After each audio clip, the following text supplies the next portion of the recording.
नियोजित शिक्षकों के स्थानांतरण एवं पदस्थापन को लेकर दो अहम खबर। मुख्यमंत्री देंगे शिक्षकों को तोहफा। नमस्कार और आदाब आप तमाम दर्शक बंधुओं को, मैं हूं एसके चौधरी। दोस्तों, तमाम शिक्षकों के स्थानांतरण एवं पदस्थापन को लेकर दो अहम खबर सामने उभर कर आ रहे हैं और साथ ही साथ नियोजित शिक्षकों के लिए मुख्यमंत्री का तोहफा मिलने जा रहा है। इसकी खबर भी सोशल मीडिया में चारों तरफ तहलका मचा रखी है। इससे पहले कि इन दोनों ही खबरों के ऊपर हम विस्तार पूर्वक चर्चा करें, अगर आपने अभी तक हमारे इस चैनल सुसत्य वचन को सब्सक्राइब नहीं किए हैं तो कृपया अभी सब्सक्राइब कर लेंगे। दोस्तों, दो खबर चल रहे हैं, जिसमें सबसे पहले देखते हैं कि इन दिनों सोशल मीडिया पर एक खबर काफ़ी जोरों शोर से तहलका मचा रखी है और उस खबर के अनुसार बिहार के वर्तमान मुख्यमंत्री श्री नीतीश कुमार द्वारा नियोजित शिक्षकों को तोहफा देने की बात कही जा रही है। इस खबर में इस बात का जिक्र किया गया है कि माननीय मुख्यमंत्री नाखुश चल रहे नियोजित शिक्षकों को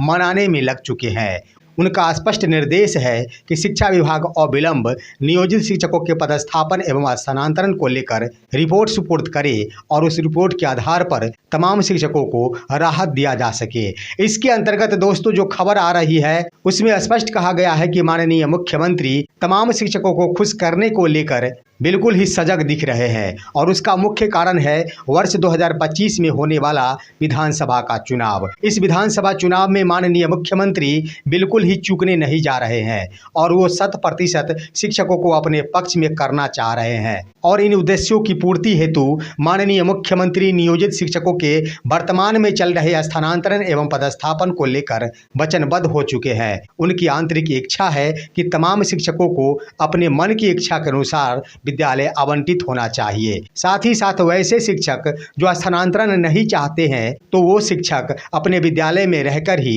विशिष्ट शिक्षक बन सकते हैं और इसका लाभ ले सकते हैं। तो इस रूप में माननीय मुख्यमंत्री द्वारा शिक्षकों को तोहफा देने की बात कही जा रही है, जो खबर सोशल मीडिया पर विस्तार से चल रही है और तहलका मचा रखी है। वहीं दोस्तों, दैनिक जागरण के द्वारा भी एक अहम खबर प्रकाशित किया गया है और इस खबर के अनुसार माध्यमिक शिक्षा निदेशक बैद्यनाथ यादव की अध्यक्षता वाली कमेटी ने शिक्षकों के स्थानांतरण एवं पदस्थापन को लेकर रिपोर्ट पूरी तरह तैयार कर ली है और आंतरिक रूप से उस पर विभाग की सहमति भी हो गई है और इसे सरकार के समक्ष प्रस्तुत करने की तैयारी की जा रही है और जल्द ही सरकार के पास इसे भेज दिया जाएगा। अंतिम रूप से माननीय मुख्यमंत्री की सहमति मिलने के बाद इसे शिक्षकों के ऊपर लागू किया जा सकता है और यह खबर आ रही है कि सितंबर माह में शिक्षकों के स्थानांतरण एवं पदस्थापन को लेकर बनी रिपोर्ट लागू कर दिए जाएंगे। दोस्तों, दैनिक जागरण के अनुसार यह कहा गया है कि इस रिपोर्ट में तमाम शिक्षकों के ऊपर ख्याल रखा गया है, जिसमें मुख्य रूप से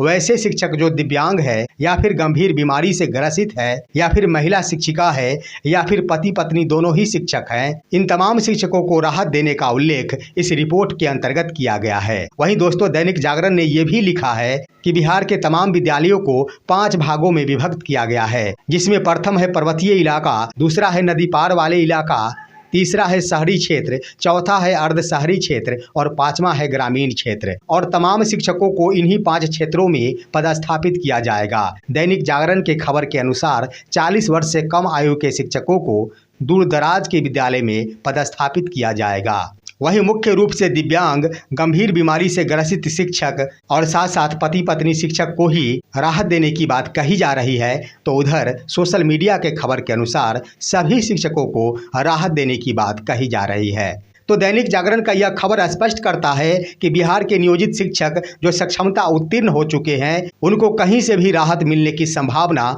नहीं दिख रही है। जो भी खबर सोशल मीडिया पर वायरल हो रही है, उस खबर को दैनिक जागरण सिरे से खारिज करता है। परंतु सोशल मीडिया ही नहीं, कई अन्य स्रोतों से भी यह खबर प्राप्त हो रही है कि नियोजित शिक्षकों के पक्ष में मुख्यमंत्री बहुत कुछ सोच रहे हैं और हर हाल में उन्हें राहत देने की बात कह रहे हैं। साथ ही साथ ये भी खबर चल रही है कि शिक्षकों का स्थानांतरण एवं पदस्थापन सितंबर माह में होगी और वो भी सक्षमता परीक्षा 2 का रिजल्ट प्रकाशित हो जाने के बाद। और इस खबर की पुष्टि माननीय मुख्यमंत्री द्वारा 15 अगस्त के दौरान गांधी मैदान की धरती से दिया गया बयान भी करता है कि माननीय मुख्यमंत्री द्वारा कहा गया था कि हमने लगभग 1,80,000 शिक्षकों को सरकारी शिक्षक का दर्जा दे दिया है, जब सरकारी शिक्षक का दर्जा दे ही दिया गया है तो शिक्षकों को नए विद्यालय में पदस्थापन का कोई सवाल ही नहीं उठता है। ऐसे में सिर्फ शिक्षकों के स्थानांतरण की आवश्यकता है और इस आधार पर जो शिक्षक अपना स्थानांतरण चाहेंगे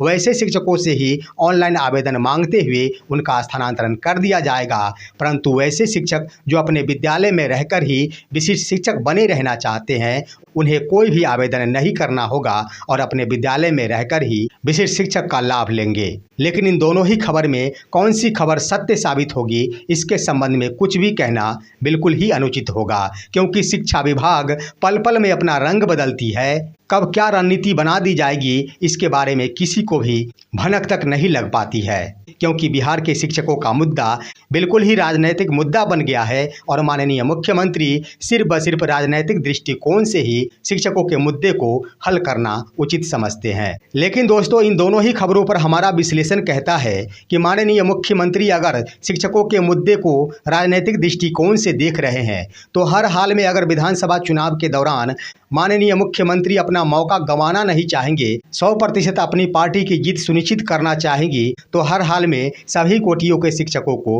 राहत प्रदान करेंगे और उनका स्थानांतरण एवं पदस्थापन उनकी इच्छा पर निर्भर करेगी। परंतु माननीय मुख्यमंत्री अगर लोकसभा के चुनाव को अपने मन के अंदर देखते हैं कि शिक्षकों को जलील करने के बाद भी, शिक्षकों को परेशान करने के बाद भी, शिक्षकों को प्रताड़ित करने के बाद भी बिहार में 12 लोकसभा सीटों पर उनकी जदयू पार्टी वर्तमान केंद्र सरकार की पिलर बन गई है, ऐसा ना हो कि माननीय मुख्यमंत्री ये समझ ले कि शिक्षकों को परेशान करने के बाद ही जन समर्थन मिलता है जदयू को और इसके आधार पर शिक्षकों को और ज़्यादा से ज़्यादा परेशान किया जाए ताकि विधानसभा चुनाव में और ज़्यादा जन समर्थन जदयू को प्राप्त हो सके। तो माननीय मुख्यमंत्री की यह दोनों ही नीति शिक्षकों के लिए राहत प्रदान कर सकती है। आखिर माननीय मुख्यमंत्री के मन में इन दोनों नीतियों में कौन सी नीति पनप पाती है, इसी के आधार पर शिक्षकों को राहत मिलने की संभावना दिखाई दे सकती है। लेकिन ये भी बात सत्य है कि अगर शिक्षकों को विद्यालय में रहकर ही विशिष्ट शिक्षक का दर्जा दिया जाता है तो ही बिहार के लाखों शिक्षक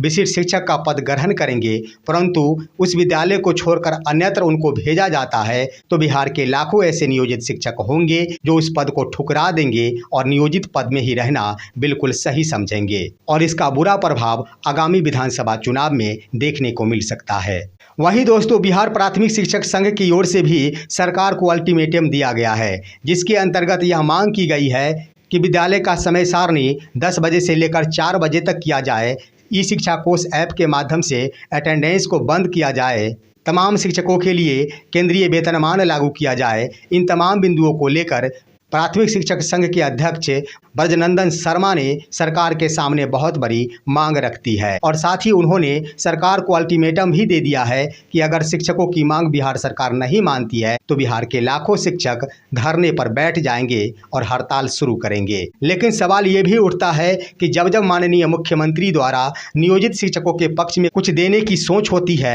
या फिर कुछ देने की बात सामने उभर कर आ जाती है, उसके बाद ही प्राथमिक शिक्षक संघ द्वारा शिक्षकों के पक्ष में मुद्दे उठाना शुरू किए जाते हैं, ताकि माननीय मुख्यमंत्री की ओर से बिहार के शिक्षकों को अगर कुछ दे दिया जाता है तो उसका पूर्ण रूप से क्रेडिट प्राथमिक शिक्षक संघ अवश्य ले ले। ये कहना मेरा नहीं बल्कि बिहार के हजारों शिक्षकों का है और उन्होंने अपने अनुभव के आधार पर ये बातें शेयर की है। लेकिन इन बिंदुओं पर आप सभी का क्या राय है, आप सभी कमेंट में हमें अवश्य बताएंगे। हमारे इस वीडियो को लाइक करते हुए तमाम दोस्तों के पास शेयर करेंगे और अब दीजिए अपने ही दोस्त एसके चौधरी को इजाज़त। जय हिंद, जय भारत।